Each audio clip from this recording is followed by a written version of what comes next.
as you know, I am in Europe right now. Buongiorno from the Vatican, even though I'm half Italian, I'm so bad at Italian. But I wanted to quickly pop in and let you guys know that I am loving the camera that I bought in this video. I'm using it right now and it has been so epic to take photos with and to do videos while I'm in Europe. So stay tuned to figure out which one I went with. It's awesome. And also follow along on Instagram to see all of my European adventures. Ciao for now. But in this very moment, as we're doing this, I'm in Vancouver prepping to go to Europe. And what I really need to do is get a camera. I want to get a camera that I can capture the memories with of this dream trip that I've really dreamed of my whole life. And I want something easy to travel with, small, minimalistic, no bells and whistles. I am not a techie person, and I am between a few options. I've done my research, but I wanted to bring you along with me because one of the biggest questions that you ask me is about gear. And I'm the queen of saying, like, you don't need crazy fancy gear, you can shoot with your phone, and I totally believe that. And I think whatever you have right now, you can get started with that. I started with a webcam and my iPhone, but I'm at a place now where I'm like, okay, I can upgrade a little bit, and I want to have something that I can travel with that's going to take a little bit nicer footage than what my phone could capture. And also, quite frankly, I'm clumsy, might lose my phone. That would be a problem. So I don't want to do that either. So I'm trying to have backup. So we're gonna go and do the shopping together for this camera because I know a lot of the questions I have, you're gonna have as well. So we're gonna decide on which vlog camera I'm gonna get, and it's also gonna be for not just this trip, but also for content I'm gonna shoot on my own here in Vancouver, so that I can create some new styles of content for the channel. If you watched last week's video, you'll know why, and you'll know that this is all gonna make a lot of sense. So let's go shopping.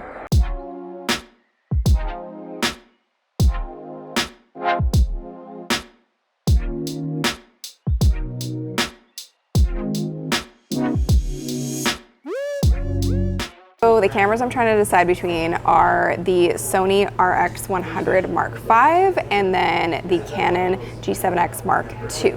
The reason that I like these both so much is that they're both very similar in size, they're point and shoot, they're really simple to use.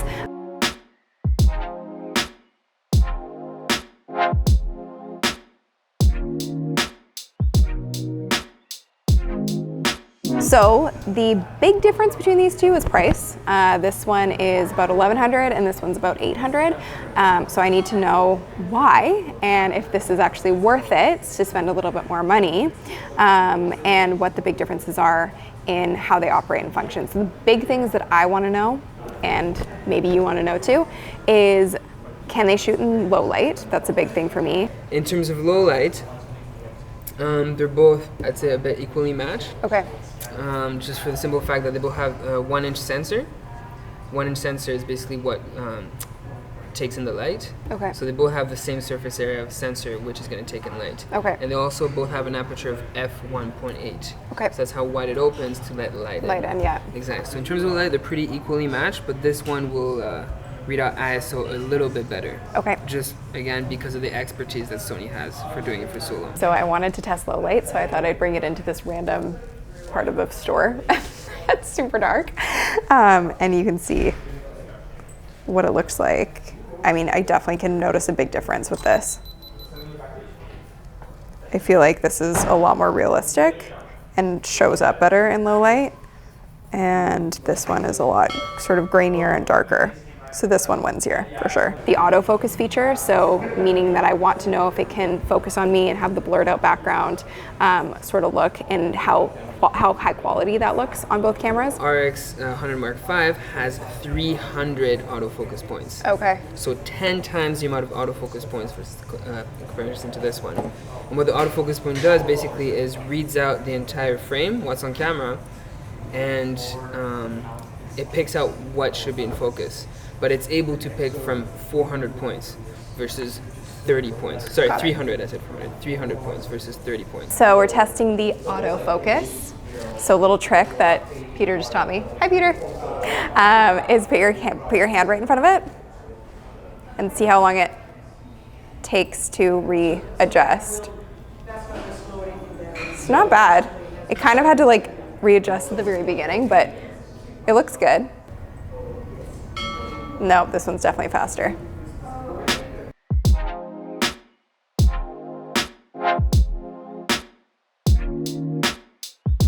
And then the other thing I want to know is, as far as the flip screen goes, which I can show you in a second, what do they look like? How do they work? And are they going to be blocked if I want to have a mic or anything rigged up to it? I wanted to know, I know this is really important to me, it might seem trivial, but as far as the screen. So they both go up. Okay, so they both go up. This one also goes, okay, got it. So actually, that's one of the common strengths. They both have the same tilting screen. Okay, got it. I think this one actually goes even lower.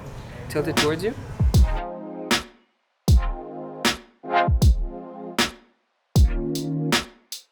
So I mean, like the in-camera recording audio, right? Yeah. In-camera audio it does the job, but it's never going to be as good as an external mic. Is it possible to have an external mic with these guys? Yes, you can just have to get an adapter. Okay. That's really it. With both of these, you'll have to get an adapter. Okay. Check. I don't want to lie to you. Don't lie to me. You're on camera. I'm on camera. And I think, and then shooting capacity. So I think pretty much standard, it's gonna be for both, like 30 minutes on each. But yeah, those are most of the questions that I have that I wanna know and have to ask before I get a camera for this trip. My other question is, and I know that you probably wanna know this too, is battery life. Battery life. Same thing, they're pretty much the exact same. Yeah. Okay. Canon has a tiny bit of the edge on battery life, but it's just very, very minimal. Okay. Got it. And the reason why, it's also, if you look at these, it's really hard to tell the difference, but the Canon is actually larger than the Sony. So they're able to fit a tiny bit of a bigger battery. Okay.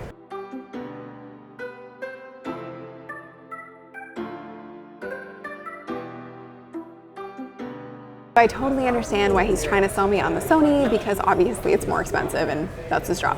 But also he made some really good points and I got all my questions answered. And once I did my little tests and everything, I do think the Sony's the one I want to go with. Both of them are great. Honestly, I don't think it's a huge difference and I don't think one is like the hands down winner. That's just my opinion. But I'm curious which one you would pick based on what you saw today. So which of the cameras would you go for? Comment below and let me know. And I think the winner for me, and I think the one I want to go with, is the Sony.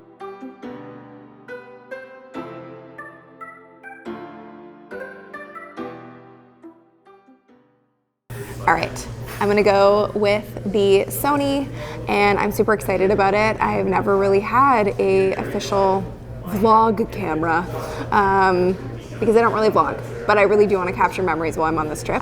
If you guys liked this video, give it a like below.